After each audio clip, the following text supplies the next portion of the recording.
ప్రియా న్యూస్కు స్వాగతం. ఈనాటి ముఖ్యాంశాలు.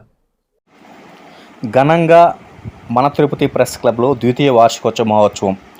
మన తిరుపతి ప్రెస్ క్లబ్ ప్రారంభించి 2 సంవత్సరాలు విజయవంతంగా పూర్తి చేసుకొని 3వ సంవత్సరంలోకి అడుగుపెడుతున్న శుభ సందర్భంగా మన తిరుపతి ప్రెస్ క్లబ్లో ద్వితీయ వార్షికోత్సవ మహోత్సవం ఘనంగా నిర్వహించారు.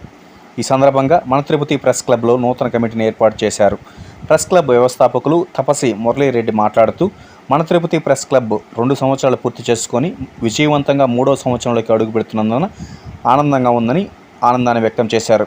ఇటీవల వరుసగా జర్నలిస్టులపైన జరిగిన దాడులను మన తిరుపతి ప్రెస్ క్లబ్ తీవ్రంగా ఖండిస్తుందని ఆయన హెచ్చరించారు. అదేవిధంగా తిరుపతిలోని మా కమిటీ సభ్యులు కానీ పాత్రికేయ మిత్రుల జోలికి వస్తే ఏ అధికారి అయినా ఏ ప్రభుత్వం అయినా వదిలేది లేదని మన తిరుపతి ప్రెస్ క్లబ్ నిజాయితీగా నిర్భయంగా ముందుకు దూసుకు వెళ్తుందని హామీ ఇచ్చారు. అనంతరం కమిటీ మెంబర్లని నియమించి వారికి అభినందనలు తెలిపారు. గౌరవ ప్రెసిడెంట్ గారు మరియు జాయింట్ సెక్రటరీ కమిటీ ప్రతి ఒక్కరి కూడా ముందు తీసుకెళ్తారని ఆశిస్తున్నాను. ఇంకా ఇక్కడ కమిటీ సభ్యులు ఎవరైనా మాట్లాడాలనుకుంటే ఎందుకంటే టైం కూడా 1:30 అయింది. ఇంకొక 10 నిమిషాలు ఎందుకంటే మన వాళ్ళు 2 నెలల తర్వాత వస్తారు, కొంచెం భయంగా ఉన్నారు అంటే అందుకని 2 నిమిషాలు మాట్లాడితే పాపం వాళ్ళు కూడా ఏదైనా చెప్తారు. కొత్తగా అన్న మన రాకేష్ అన్న మీడియా మాట్లాడాలి. సరే, ఇంకెవరైనా మిత్రులు ఇప్పుడు ఇక్కడికి ఇచ్చేసిన పాతికేయ మిత్రులు పెద్దలు మన ప్రభాత దర్శిని ఇన్ఛార్జిగా ఉన్న రావు గారు ఎవరైనా కానీ మాట్లాడాలనుకుంటే స్టేజ్కి వచ్చి మాట్లాడచ్చు.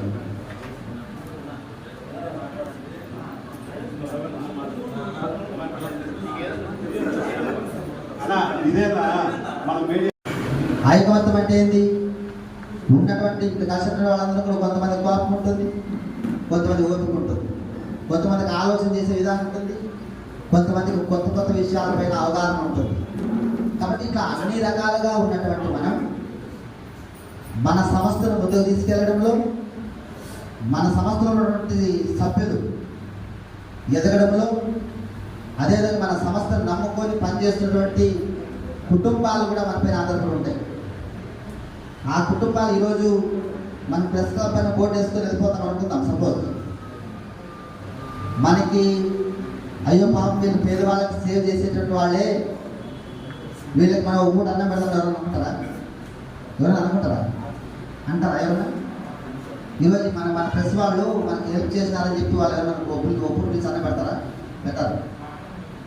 ఎందుకంటే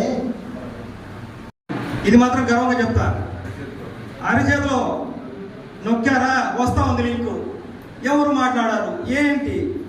ఈ సోషల్ మీడియా ద్వారా యూట్యూబ్ ఛానల్స్ ఉన్నాయి, పేపర్లు ఉన్నాయి, మన తిరుపతి ప్రెస్ క్లబ్ని ఎందుకని హైలైట్ చేయలేకపోతున్నాం?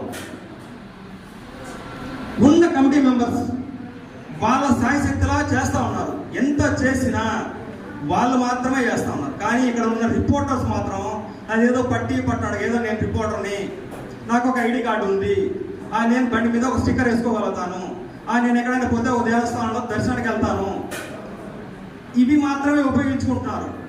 కాబట్టి సోషల్ రెస్పాన్సిబిలిటీ పర్సన్స్గా మన బాధ్యతని మనము ఖచ్చితంగా నిర్వర్తించగలిగితే మన తిరుపతి ప్రెస్ క్లబ్ అన్ని ఛానల్స్ కంటే కూడా మన తిరుపతి ప్రెస్ క్లబ్ ఛానల్ని ఇంకా ముందుకు తీసుకెళ్లే అవకాశం కూడా ఉంది. కాబట్టి అందుకని మన వృత్తిని మనం దాన్ని ఇంప్లిమెంటేషన్ కోసం ఒక్క రోజు కేటాయించలేమా? ప్రతి నెల అన్నా మీరు ఒక డేట్ చెప్పండి, 2 నెలలు 3 నెలలు అనేది అయితే వద్దు. ప్రతి నెల ఒక రోజు అని చెప్పండి. ఆ రోజు ఎవరైతే మీడియా మిత్రులు అందరూ రిపోర్టర్లే, నిన్న ఆంధ్రజ్యోతి వల్ల జరిగిందని కాదు, ఈనాడులో జరిగిందని కాదు, రేపు పొద్దున సాక్షి వల్ల జరగచ్చు, ఆ తర్వాత టీవీ5 వల్ల జరగచ్చు, మనకు జరగచ్చు, ఎవరికైనా జరగచ్చు. ఎవరైనా రిపోర్టర్ అంటే రిపోర్టరే, వాళ్ళకు తోకలేమి ఉండవు.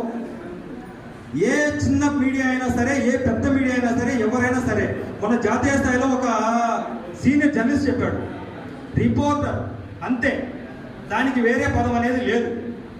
ఏ ప్రభుత్వం ఉన్నా లేకపోయినా, ప్రభుత్వ అధికారులు, పోలీసులు, ఏ యంత్రాంగమైనా పని చేయాలంటే మీడియా కరెక్ట్గా ఉండాలి.